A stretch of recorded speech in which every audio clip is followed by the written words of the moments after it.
menjadi perhatian khusus untuk kita, menjadi tantangan khusus, bahkan menjadi ilmu bagaimana menjadi seorang pendidik yang baik. Gitu. Tantangan bisa menjadi ilmu dengan kondisi yang sekarang ini, bisa menjadi pendidik yang baik. Iya.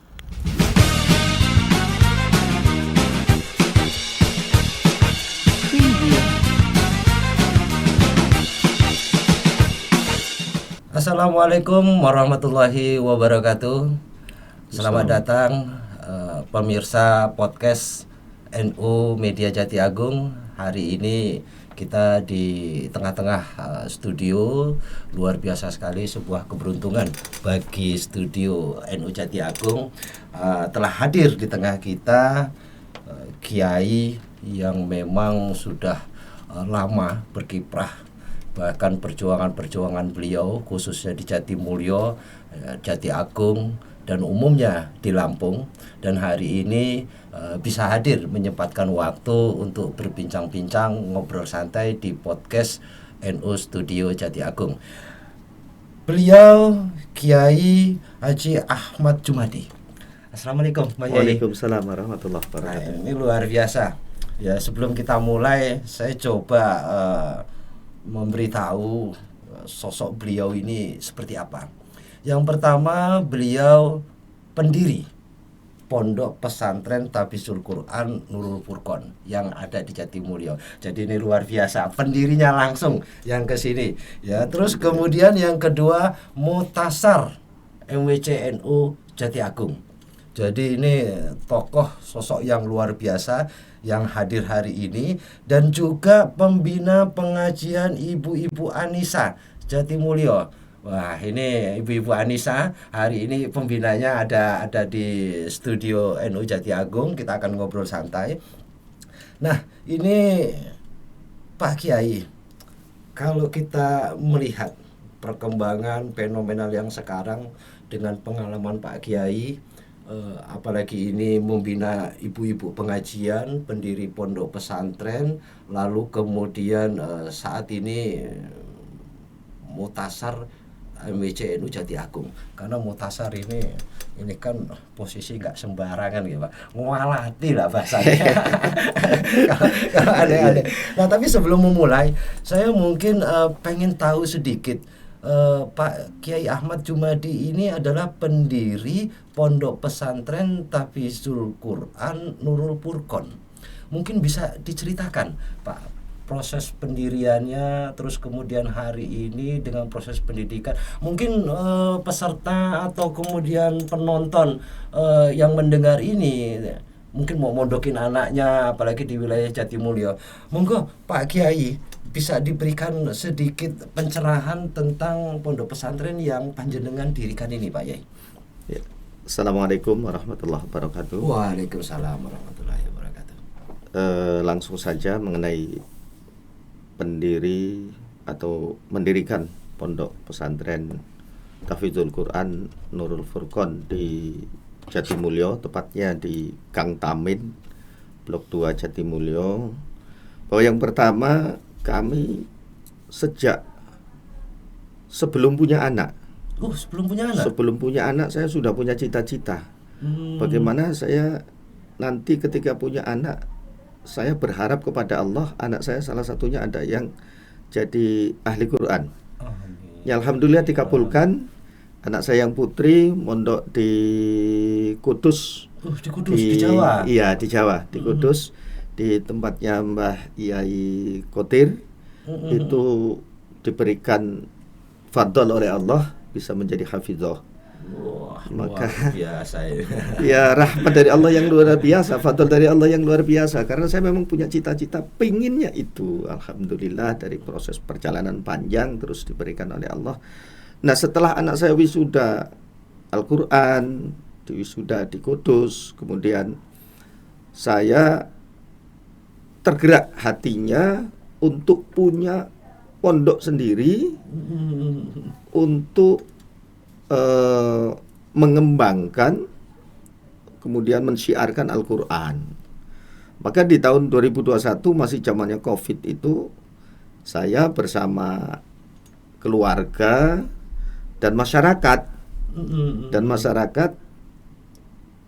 berupaya bagaimana di Jatimulyo ini ada pondok Quran yang memang punya orang Nahdliyin. Berarti dukungan Ya. di masyarakat luar biasa juga. Luar ya, biasa, Pak. Ya, alhamdulillah. Saat itu saya nggak punya modal apa-apa. Saya nggak modal Wah, ini apa-apa. menarik ini. Iya, Gimana ceritanya sama bisa- sekali nggak bisa punya modal sampai apa-apa, Pak. Berdiri di Iya, pondok. saya saat itu punya uang sekitar 300.000. Wah, Saya ngomong sama istri saya mau bikin pondok. Istri saya sampai heran-heran, lu gimana ini kok bisa kayak gitu. saya juga heran Iya. ya, Pak, ya. Inilah makanya ini nanti cerita ini bisa memotivasi anak-anak yang dari pondok. Ya, betul Begitu, sekali motivasi untuk mereka anak-anak. biar nggak putus asa dalam putus mendirikan asa. pondok pesantren ini. Pesantren, ya. Jadi perjuangannya luar biasa sekali pondok pesantren Tahfidzul Quran ini ya, Pak Yai ya. Jadi hari ini aktivitasnya di pondok itu ya 24 jam mukim seperti pondok pesantren pada umumnya ya, Pak Yai ya. Iya, iya.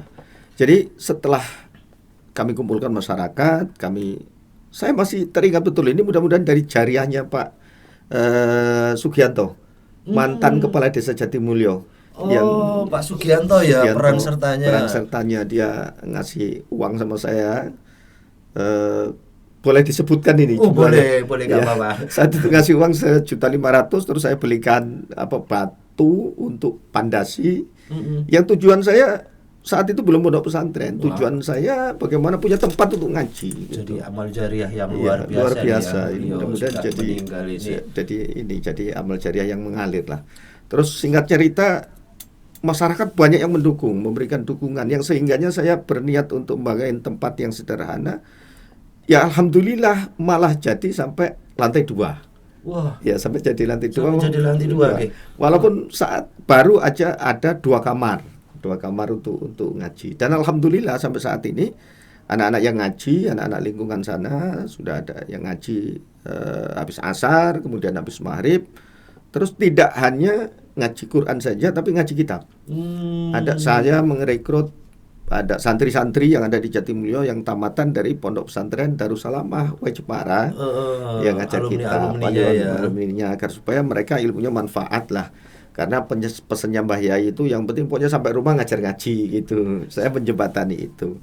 Ya, alhamdulillah sudah ngaji, terus waktunya habis asar, kemudian habis maghrib, diteruskan habis isya ngaji kitab. Dan sudah ada yang mulai menghafal Al-Quran. Berarti sudah ini. Nah, ini menarik ini Pak Kiai. Jadi di tengah perkembangan teknologi, perubahan zaman yang begitu cepat gitu. Sampai berita-berita juga mengenai pondok pesantren kayaknya seperti seolah-olah mau dibuat nih penilaian yang jelek ya. Nah, tapi saya tadi melihat bahwa ini supaya warga Nahdliyin bahwa NU di Jatimulyo ini supaya di situ juga ada pondok pesantren. Nah, saya melihat perjuangan panjenengan ini di NU itu juga luar biasa. Saya dengar jenengan itu juga termasuk penggerak awal ya, sehingga di Jatimulyo itu bisa kondisi NU di Jatimulyo khususnya umumnya di Jati Agung itu bisa berkembang pesat begini kan pasti ada yang mulai gitu Pak. Ya, ada sejarahnya kan ya. Mungkin langsung begitu aja kan gitu. Sehingga keinginan Pak Kiai sampai bertekad gitu loh mendirikan pondok pesantren Tahfidzul Quran Nurul Furqon ini gitu loh. Nah, melihat tantangannya ini Pak Kiai, apalagi sekarang handphone dan segala macam, nggak susah mendidik anak-anak di pondok pesantren yang hari ini Pak Kiai dirikan. Kalau kita ngomong tantangan dari zaman dulu juga tantangan sudah ada karena al-insanu ibnu zaman. Jadi manusia itu anak zaman. Kapan zamannya berubah, manusianya berubah, tantangannya juga berubah. Tapi bagi seorang pendidik, seorang pejuang harus punya prinsip bahwa yang namanya bahwa yang namanya perjuangan pasti ada tantangannya, pasti ada tantangan. Nah, tantangannya berbeda. Ketika apa itu Pak Yai? Zaman dulu dan zaman sekarang. Kalau zaman dulu tantangannya ya hanya sekedar perlu kesemangatan atau sekedar tantangan yang ringan. Kalau sekarang lebih besar tantangannya. Oh, lebih beda dengan zaman yang dulu. Zaman dulu lebih beda sekali. Karena apa? Anak-anak juga yang terlahir di hari ini di 10 tahun yang lewat, anak-anak sekarang belajar ini juga menjadi perhatian khusus untuk kita, menjadi tantangan khusus, bahkan menjadi ilmu bagaimana menjadi seorang pendidik yang baik. Gitu. Tantangan bisa menjadi ilmu dengan kondisi yang sekarang ini bisa menjadi pendidik yang baik. Iya. Itu kayaknya tagline-nya bagus. Tantangan yang bisa menjadi ilmu ya. Terus kemudian ini Pak Kiai, melihat fenomenal sekarang yang ada gitu, bahwa perkembangan zaman kalau kita lihat, apalagi saya sering bertemu dengan banyak orang yang kadang beda sekali anak yang mondok sama anak yang nggak mondok. Itu kalau dulu hampir nggak kelihatan ya Pak ya, tapi kalau sekarang hampir kelihatan jauh, bahkan dari adabnya, dari sikapnya terhadap orang tua. Nah, fenomenal ini gitu loh. Setuju nggak Pak Kiai kalau solusinya nggak ada yang lain, yang mondok itu? Saya sangat setuju dengan alasan begini. Anak yang mondok itu dari mulai bangun tidur sampai tidur kembali itu yang pertama dalam pengawasan. Kemudian tidurnya juga dengan ilmu. Kemudian kehidupannya juga dengan ilmu. Artinya setiap hari tidak ada waktu yang tidak ada ilmu yang masuk kepada rohaninya anak-anak kita. Tidur pun ya, sampai tidur itu pun. juga ilmunya ada ya. Jadi pendengar, ini langsung dari Pak Kiai Ahmad Jumadi. Tidak ada solusi lain dengan perkembangan zaman yang sekarang untuk mendidik anak-anak kita itu hanya dengan mondok. Nah, tapi kan pondok ini banyak Pak Kiai. Ya, ada yang orang yang memang mungkin tidak pernah mondok, dia mendirikan pondok, atau mungkin ada kepentingan dari aliran atau apa ya, yang seperti saat ini lagi gencar-gencarnya ya Wahabi juga diriin pondok, terus HTI dengan segala macam. Nah, menyeleksi pondok ini Pak Yai, karena kalau sudah ini orang tua pada dengar semua ini nanti kan gitu ya. Nah, jadi juga orang tua butuh tahu menyeleksi pondok itu yang baik untuk anak-anak mereka itu yang seperti apa Pak Yai? Yang pertama, kalau menurut pandangan saya, yang pandangan dan pengalaman untuk menyeleksi pondok itu yang pertama lihat kiainya. Oh, yang pertama lihat kiainya ya Pak Yai. Lihat kiainya. Karena semuanya sekarang menjadi berlomba-lomba untuk mendirikan pondok seperti yang sampean katakan. Tapi tidak semua pondok itu ada kiainya. Oh, ya, tidak semua pondok ada kiainya. Iya. Yang saya sampaikan tadi ada yang punya niat tahu-tahu bikin pondok. Aliran W gitu ya. Kiai bukan apa bukan. Tahu-tahu bikin pondok. Nah, kita sebagai orang Nahdliyin, kita harus menyeleksi secara pribadi itu. Kalau kita orang Nahdliyin, bagaimana anak-anak kita ditaruh di tempat orang Nahdliyin. Nah, cirinya pondok-pondok Nahdliyin itu pasti ada kiainya. Oh, cirinya itu dari kiainya. Berarti kalau dia nggak ada kiainya, akhirnya dia mendirikan pondok pesantren, terus nggak ada kiainya, berarti bisa dibilang mereka hanya konsep untuk bisnis saja gitu Pak Kiai ya, sama seperti pada sekolah-sekolah umumnya. Orang yang punyanya ada di mana, sekolahnya ada di mana. Nah, kalau pondok pesantren sendiri, ada nggak sih Pak Kiai aturan yang ketat gitu loh supaya tidak sembarangan mendirikan pondok pesantren? Kalau di pemerintah, saya melihatnya bahwa pondok pesantren di Nahdliyin terutama itu mereka atau para kiai-kiai mendirikan pondok itu murni betul-betul pingin yang pertama menyampaikan ilmu yang beliau punya. Kemudian yang kedua, agar ilmunya bermanfaat kepada masyarakat. Kemudian selanjutnya bagaimana masyarakat, terutama anak-anak yang mondok beserta orang tua dan keluarganya itu menjadi orang yang bisa dekat dengan Allah Subhanahu wa taala dan mempunyai akhlak mulia. Adapun dari pandangan-pandangan orang lain atau orang mempunyai pemikiran ada orang mendirikan pondok karena ini karena itu, saya tidak melihat itu. Saya melihat di dalam saja bahwa kiai-kiai itu sama sekali tidak ada tidak ada pemikiran yang lain daripada bagaimana menciptakan anak bangsa ini bisa berilmu, berakhlak, pengabdian murni.